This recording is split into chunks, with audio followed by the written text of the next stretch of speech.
and dive into question number 2, which is kind of a doozy. Here we go. All right. So, DisNerd Podcast writes, how will Emma Stone signing to reprise Cruella in her sequel impact the ScarJo lawsuit? I'm going to start off with this, and then I'll let you dive right into it. Absolutely. Yes. Go for it. Okay. So with this one, here's my thoughts on this. It might be an unpopular opinion. Okay. Disney and Bob Chapek has mentioned it even in the quarterly earnings report the other day, right? He said that Disney has made hundreds of deals negotiating these contracts. Like a DisNerd podcast says here in the question, Emma Stone recently negotiated a contract for Cruella 2. We heard news, I think it was last week, The Rock renegotiated the contract with or he not renegotiated, but he was happy with what was made for the Jungle Cruise, right? So Disney is able to contact all this talent, and they're able to negotiate and sort of work stuff out with all this talent, right? But for some reason, Disney woke up one day, Bob Chapek woke up one day and said, you know what? Let's just fuck over ScarJo for no reason. You know what? Just stop returning her calls. Let's just fuck her over and ignore her calls. Honestly, is that what's really going on here? I really find it hard to believe that all these actors and actresses manage to work something out, but ScarJo she gets ignored. Like there's some big conspiracy against her in particular. Here's my thing, and it might be an unpopular opinion. I think that Team ScarJo is leaving something out of this equation. She's probably asking for something that's kind of out of pocket or something that's why the negotiations kind of stalled out, and that's why Disney kind of walked away. There's something they're leaving out in this equation, in my opinion. They wouldn't just target ScarJo and ignore her for no reason, I absolutely agree. And I think this is what happens automatically when you have a contract, whether it is on the verge of being breached or not.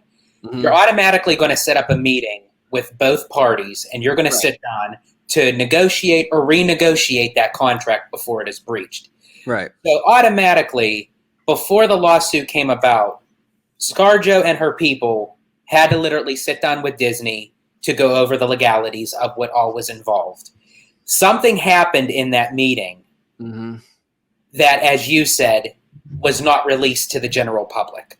Yep. Because whatever happened in that meeting, that's what brought on the lawsuit.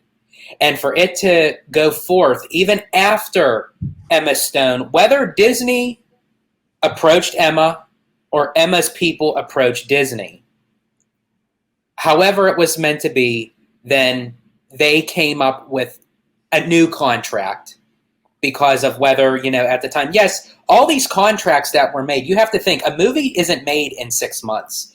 Right. These contracts are made several years prior to even production, whether it's pre-production, post-production, filming, editing, whatever. These contracts are written way before they even start the casting process to actually get the person to sign the contract.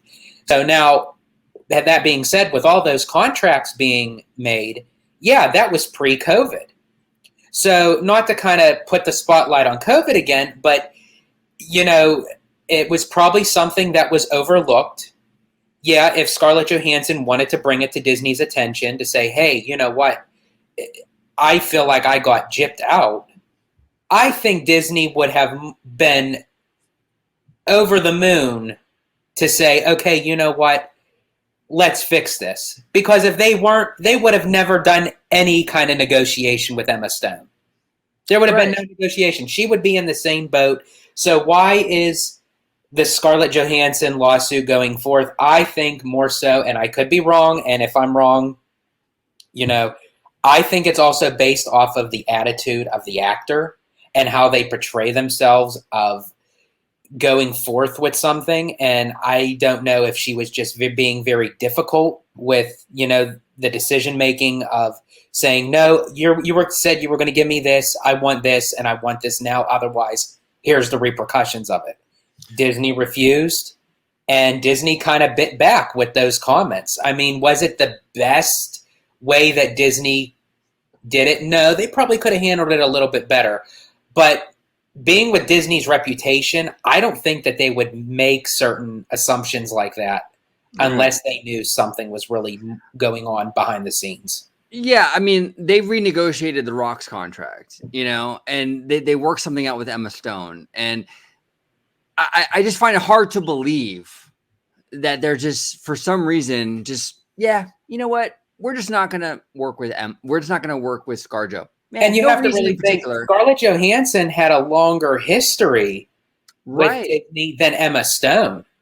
Absolutely. I mean, her whole career was brought on from Marvel, that they could have thrown her in any kind of Marvel film or part of the franchise. Emma Stone is almost like a one-tone way of just with Cruella. I mean, they could still use her for other things. But Scarlett Johansson already had a foundation set for her with Marvel, and they were already going into talks for the Tower of Terror movie. Why would Disney want to lose money on that?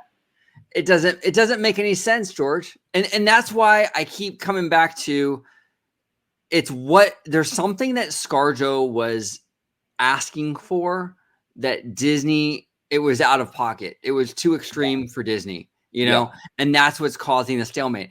And a lot of people, and look, I hate this because people make me defend Bob Chapek, and I don't really like Bob Chapek, but people make me defend him because I feel like a lot of times he's unfairly targeted. You know what I'm saying? Yeah. But I don't know. I lost my train of thought. But I just feel that, I just feel like, in terms of this whole situation. Well, it's honestly, go ahead before you forget. I was going to say, it came back to me. It's like people are criticizing Bob Chapek, like, he's abandoning talent and he's walking away from working a deal out with ScarJo. Okay, but here's the thing, and this is where I think it's unfair for Bob Chapek. Bob Iger did the same exact thing with the state of California. He was on that economic recovery board with Governor Gavin Newsom, right?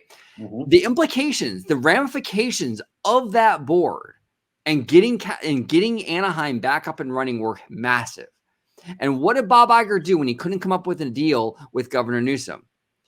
He quit the economic recovery board and walked out. Yep. Okay.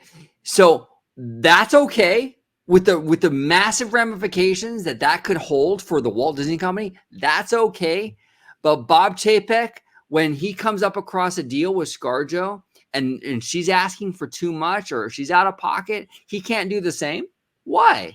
Why not? Yeah. I think it's so unfair of the fan community to kind of do that. In my opinion, I don't know. But what were you going to say? And not to really turn this political, but it's sort of like the same way. Like you can have either the left side or the right side, whatever side you're on, no judgments here, but it's like, depending on who is in, the presidential seat at the time, just because it's someone that you may not like or you disagree with, it's like, no matter what they do, they're wrong.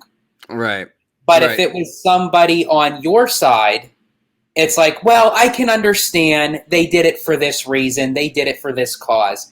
So it's a double standard. It really is.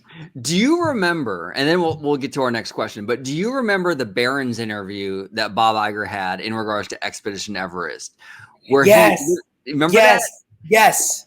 And he my gosh. And he said in that interview that Expedition Everest is a nondescript mountain themed to India or something. And I'm not even kidding when I said. I do remember that. And he didn't even have the right continent. Right. Yeah. I mean, it's crazy. So that's okay. Imagine if Bob Chapek said that. So that's all I'm saying is that I think that we just have to take away the personalities. Okay. Chapek is not a likable guy. Bob Iger is much more likable. But we have to take things at face value a little bit and stop. We have to kind of remove the bias a little bit and understand that, you know what, decisions have to be made, and try to see it from a non-biased perspective. And I know you're religiously big on this statement, and actually I agree with you on it, is just because someone has the title of CEO, not every decision that's made within the company is solely based just on that one person because they're CEO. There are thousands of other people that, it has to go up to him, but there are thousands of other people that, can make a break or deal too.